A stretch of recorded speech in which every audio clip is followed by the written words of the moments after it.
Assalamualaikum warahmatullahi wabarakatuh. Selamat pagi, salam sejahtera. Yang saya hormati Bapak Ibu Dewan Guru, Bangsa dan Tanah. Pada pagi hari ini kita akan melaksanakan pengimpasan asesmen kompetensi minimum atau AKM. Dalam AKM ini terdapat beberapa materi yang akan dilakukan. Pada materi pengimpasan asesmen kompetensi minimum terdapat 3 tahapan, yaitu tahap orientasi, praktek, dan pengimpasan. Pada tahap orientasi, tahap ini seluruh guru akan memahami latar belakang, tujuan, kebijakan, dan alur program guru belajar di seri asesmen kompetensi minimum. Selanjutnya, apakah pentingnya asesmen nasional itu? Asesmen nasional yaitu untuk meningkatkan mutu pendidikan. Mutu pendidikan di sini yang dimaksud yaitu sistem pendidikan tidak hanya berorientasi pada pencapaian siswa dalam menguasai materi pelajaran dan nilai ujian akhir. Latar belakang kebijakan asesmen nasional yaitu hasil PISA, yaitu mengukur kemampuan siswa kita ini yaitu menengah ke bawah atau dikatakan kurang. Dan pada kecakapan hidup abad 21 ini, pelajar seharusnya memahami pedoman Pancasila, yaitu karakter iman, bertakwa kepada Tuhan Yang Maha Esa, kebinekaan global, mandiri, alam kritis, kreatif, dan gotong royong. Kecakapan hidup abad 21 terdiri dari profil karakter pelajar Pancasila. Keterkaitan asesmen nasional dengan kecakapan abad 21 dan profil pelajar Pancasila. Nah, pada pelajaran kedua yaitu fintech, guru akan mempelajari konsep asesmen nasional, teknis pelaksanaan, butir soal asesmen literasi membaca, butir soal asesmen numerasi, dan tindak lanjut laporan. Konsep asesmen nasional berkonsep pada program penilaian terhadap mutu setiap sekolah atau madrasah dan program kesetaraan pada jenjang dasar dan menengah. Tujuan dan manfaat asesmen nasional, tujuannya yaitu meningkatkan hasil belajar siswa.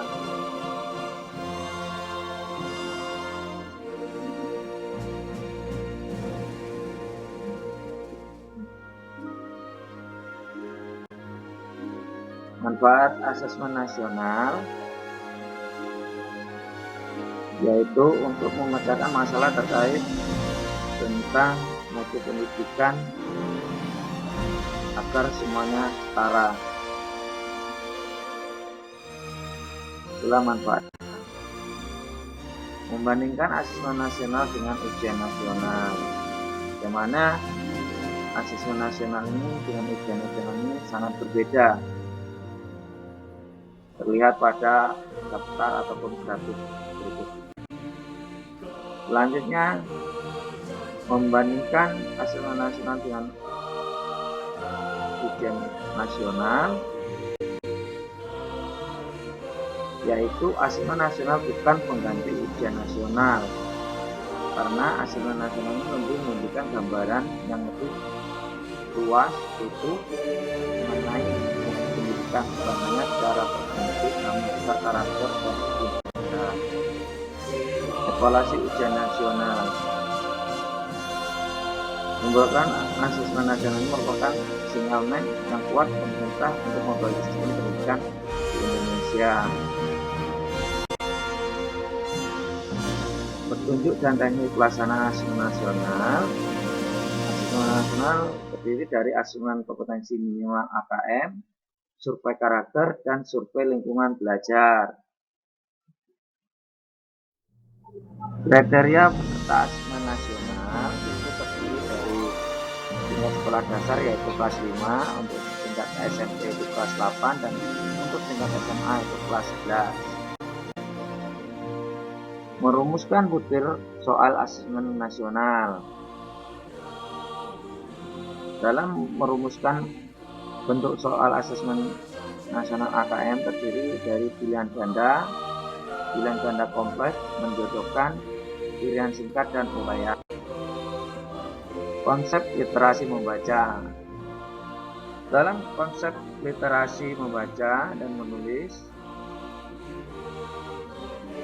adalah pengetahuan dan kecakapan untuk mencari, menelusuri, mengolah, dan memahami informasi untuk menganalisis, menanggapi, dan menggunakan teks tertulis untuk mencapai tujuan.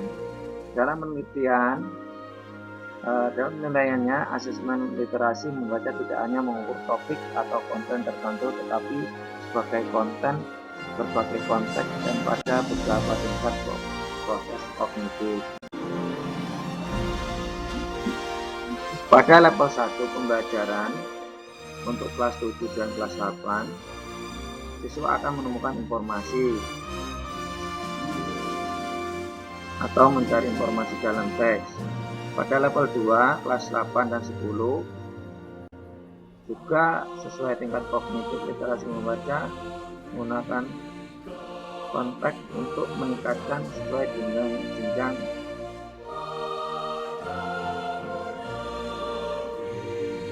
memahami teks literal menyusun konsep memorisasi yaitu mengenal AKM memorisasi, yaitu bilangan, pengukuran, dan geometri dan data tidak pastian dan akurat. Menganalisis tahap asesmen memorisasi tingkat SMP. Terus selanjutnya yaitu tindak lanjut atau pelaporan hasil asesmen. Tindak lanjut yaitu bagaimana menyusun pelaporan hasil asesmen dengan mengidentifikasi 4 karakter tingkat penguasaan kompetensi.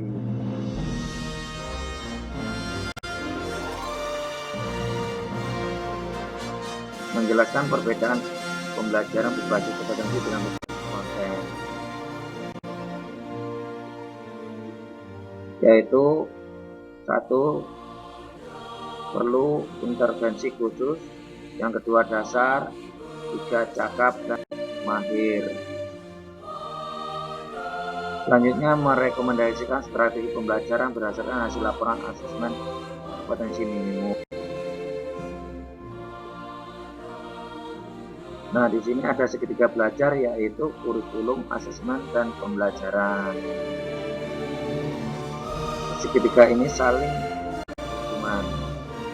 Demikianlah yang dapat disampaikan, kurang lebihnya mohon maaf. Saya akhiri. Wassalamualaikum warahmatullahi wabarakatuh.